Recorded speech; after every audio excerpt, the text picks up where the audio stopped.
Chair notes the presence of our colleagues from Louisiana and who are also joining us here, and we appreciate the interest in this topic. I'd like to ask unanimous consent that Garrett Graves, Mike Johnson, and Cedric Richmond be allowed to fully participate in today's hearing. Without objection, so ordered. We had one of the worst natural disasters in this country happen again in Louisiana. On August 11th, 2016, a no-name storm dropped some 7.1 trillion gallons of rain on the Baton Rouge and Livingston Parish area. Some areas received up to 31 inches of rainfall in just 2 days. That is so unbelievable. It's hard to imagine how much rain was falling in such a short amount of time. The resulting flood was one of the worst disasters in our history, causing over $8 billion of damage and claiming 13 lives. First responders, friends, and neighbors, including Representative Garrett Graves, who took his own paddleboard out and coordinated to get people help, rescued more than 15,000 people from the floodwaters. And again, we appreciate our representatives from Louisiana being here and participating in this hearing. There were some 150,000 local residents who applied for assistance. 7 months later, estimates indicate that more than 45,000 flood victims remain displaced and don't yet live at a home. Another 600 families are still living in a hotel. You know, this is one of the things that my colleague here to my right, Elijah Cummings, talks a lot about. We keep saying we're ready, we keep appropriating the money, and they're flat out not ready to deal with it. Congress responded to this by appropriating $1.6 billion to be administered by the state of Louisiana on top of billions available through other programs. The committee sponsored the first congressional delegation to the affected areas in the weeks after the floods and held a hearing on September 9th of 2016. The committee then returned to the area in February. Additionally, we have reviewed more than 80,000 pages of documents from the Federal Emergency Management Agency, or FEMA, and through our field work and document review, we discovered significant failures at FEMA. Among the most egregious examples is FEMA's failure to deploy in a timely manner.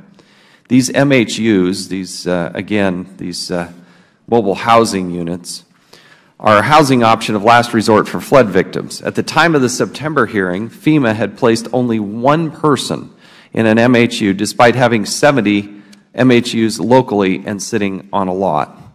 I want to show you this graph here. Now remember, this disaster happened in August. Okay? This is the deployment of the mobile housing units. 22 are out there in September, October 593, but you really don't ramp up until February. February. This thing happened in August. You can take that slide down. These are people who are in desperate need of housing and simply had to wait too long. In fact, we still have people that are waiting. There's still people in line. It's April, and they're still waiting.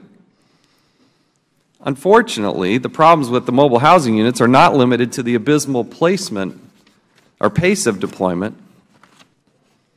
Let me show you what this. I want to put up this slide here if I could. This is from Clayton Homes. Okay, this is just, we went online.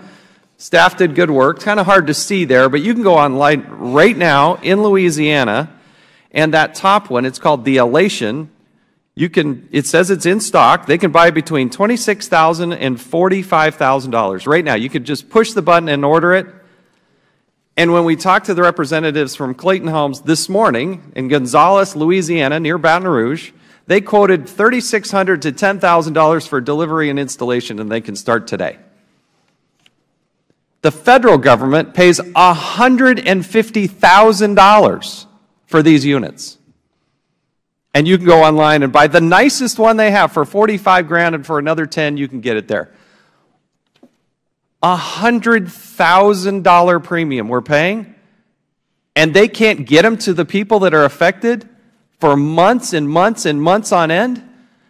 Go online, for goodness sake, and you could do a better job and save the taxpayers literally millions of dollars.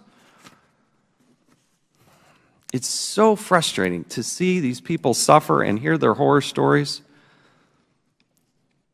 And by the way, that what FEMA, when they purchased these things at $150,000 a pop, we found a pattern of serious maintenance issues with them.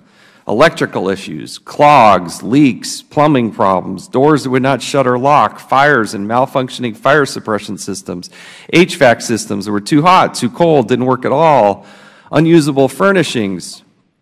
On average, each unit had more than 1.3 problems with it.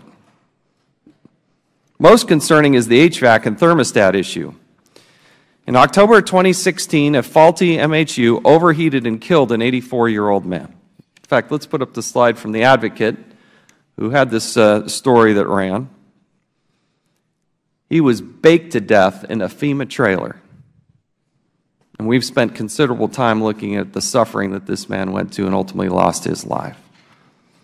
FEMA falsely told our committee staff, who was there on the ground, at an in-person briefing, there had been no deaths due to faulty MHUs or any efforts to replace a pattern of defective parts. That was absolutely not true.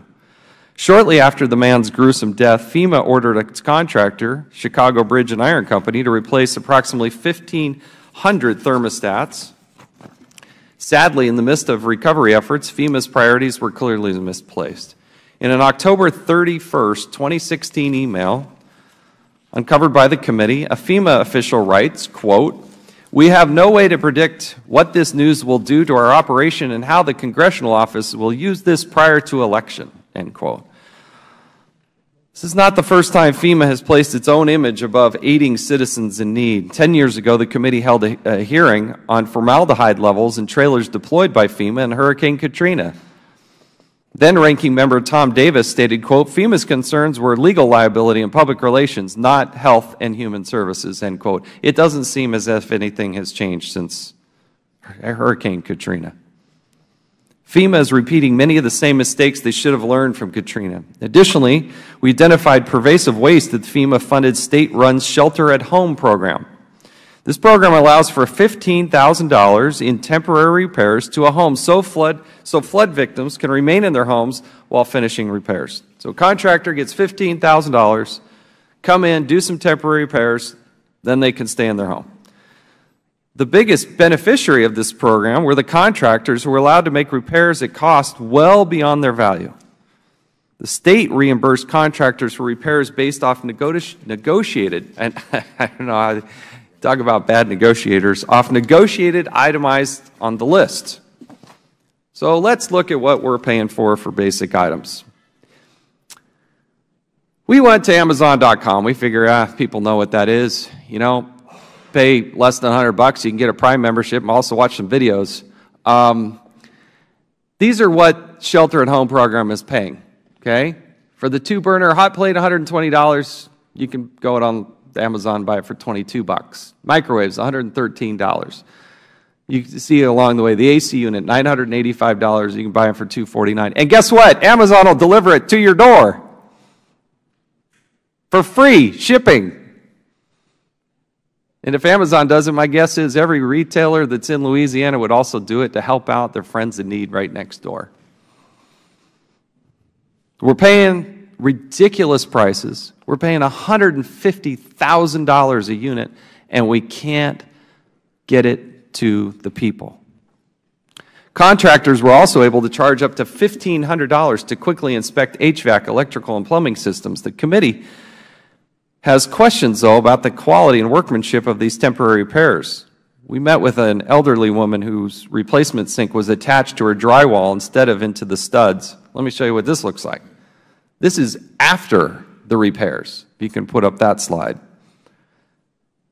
As he puts it up, the sink fell on her foot, resulting in a painful and expensive hospital visit. And these are far from the only problems we've had with the recovery. I don't know if we have that slide there, but this basically, the sink was installed and it just fell right out of the wall. And if you just see the surrounding area and what it was looking like, it was absolutely just abysmal conditions. We're concerned about the delays in the state's selection of a contractor to manage the $1.6 billion Congress appropriated in September. So the disaster happens, Congress appropriates money pretty swiftly, and reports indicate that the state bungled the initial award and then restarted the process 2 weeks ago. It's April 2017. This happened in August, and they just restarted the process. So it's caught in the bureaucracy instead of getting to the victims. Furthermore, the estimates are that the contractor who gets awarded this is going to get $250 million to administer this. Now, there's costs. I'm not saying there's no costs. But you got 600 families that are still in hotels. I can't see a single thing that went right with this except one thing. The men and women, the families there in Louisiana, they took care of themselves. They helped neighbor to neighbor. They got out there and did what it took to take care of it. But it's an embarrassment for the federal government, FEMA, and those involved at the state level too, that we are here in April and they still haven't solved this problem.